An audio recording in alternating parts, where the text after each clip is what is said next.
interview with you. You're doing right now really beautiful show. It's called Bellydance EVolution, or it's really beautiful festival. And I would be really honored to ask you a few questions. Sure. Not only few, there are 11 questions. Okay.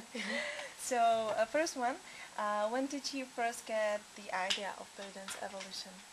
Well, it's been something that's kind of been combined as an inspiration. One, because I traveled around the world teaching workshops and seminars, and I see a lot of really talented dancers, and I wanted the opportunity to work with them and also in some way help them to enhance their career if I can in some way. The other idea was I wanted to challenge myself artistically, so coming up with the idea of putting a show together with a storyline was something new and challenging for me, and I worked with a professional writer to help me sort of create a concept, and that was kind of the inspiration. I wanted to challenge myself artistically, and also because of my experience of traveling around the world and seeing amazing talented dancers and wondering why the whole world doesn't know about them. So that's when I created the idea of the website. So dancers upload their videos on the competition website, and dancers from all over the world get to view them, and they get to get some recognition and hopefully noticed. Yeah. And the Bellydance EVolution contains many choreographies, not only the solo choreographies but also group choreographies. Yes. Are all the choreographies your work, or every solo dancer made her own piece? All the soloists bring their own elements to the show, and they choreograph their own pieces, and I think that's what makes it interesting and eclectic, because a lot of the girls specialize in different things that I don't specialize in.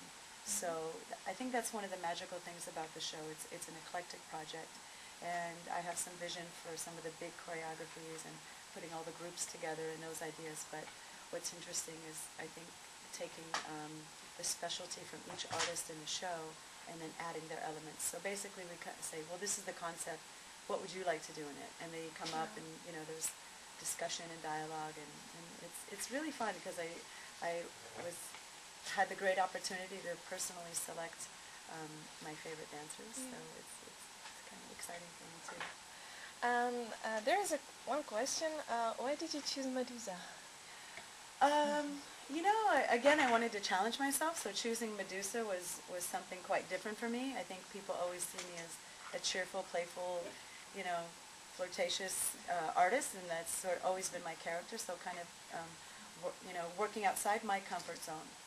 And it's been really challenging. We've had an acting coach that has come in and helped the whole cast, but that was interesting and challenging for me, so something different, something powerful, and so. And you are dancing there Tanura dance.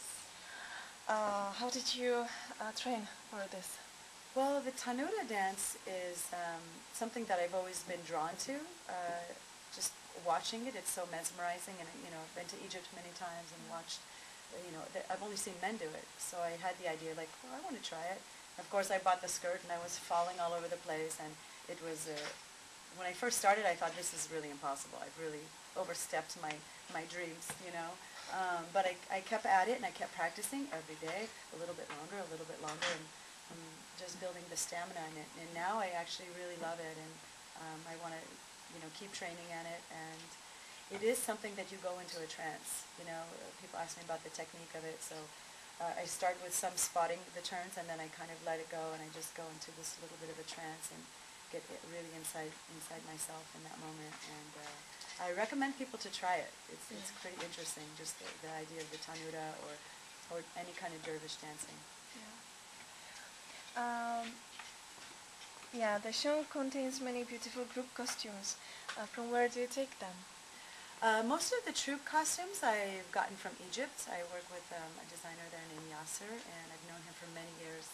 He's really reliable and gets everything on time. And for example, like the mermaid costumes, I came to him with the design of the shells on the bras and belts, and he really put together some nice pieces for the show. And I wanted something rich and elaborate, and I think that's one of the magical things about belly dance that's quite different than other dance shows, is we have these very rich and expensive, elaborate costumes that kind of sets us aside from some other, like for example, modern dance or ballet, or of course they have beautiful costumes, but ours have so much more, hand beating and stones and all of those things. And I'm a rhinestone addict, so anything that sparkles, I love it.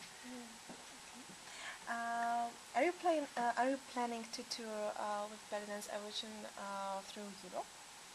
I would love to travel and tour through Europe. I have a couple offers coming in, so we're trying to sort of coordinate the time with the cast and coordinate the time with each city. But definitely, I would love to. I think it's a good market for us, and I think that the Europeans really enjoy theater. They're used to going to theater a little bit more than I think our American audience is. So I think that Europeans grow up with going to the theater and going to the ballet or the opera or to see shows. So I think they will love it. So we'll see, because tonight is our first debut show in Hanover, Germany. I sat with Asmahan a year ago. I was dancing as a soloist in this festival and teaching workshops, of course. So after the show, she said, "What do you think? We can do it, and what is it like, and what's the budget?" And for 1 year, we've been brainstorming, and we also got Eniko from Budapest, Hungary, on board. So we kind of teamed up with 2 festivals. So it's been great. So this is our first one. By the way, the Bellydance EVolution, I have one question. Do you think that Bellydance is really evolving, and how? Definitely. I think if you look at belly dance, 5 years ago, 10 years ago, 20 years ago, it's evolving in its motherland, in Egypt. You can see, for example, when Dina came onto the scene, how the costumes evolved, and the dance style evolved from the time of Suharzeki. So there's certain trends. A lot of it also is reflected in the music. If you look at Arabic music, how that music is evolving, some of it has a little bit more of a Western sensibility, and some of it is still rich in tradition. So that's where I get a lot of my inspiration from as well. Definitely the dance is evolving. Artists are wanting more and more. They have more training in other styles. So doing a show like this, I'm certainly not the first one to put a storyline to a belly dance show, but I think with my background and experience in producing other shows and choreographing and getting together with this amazing team, it should be something kind of special.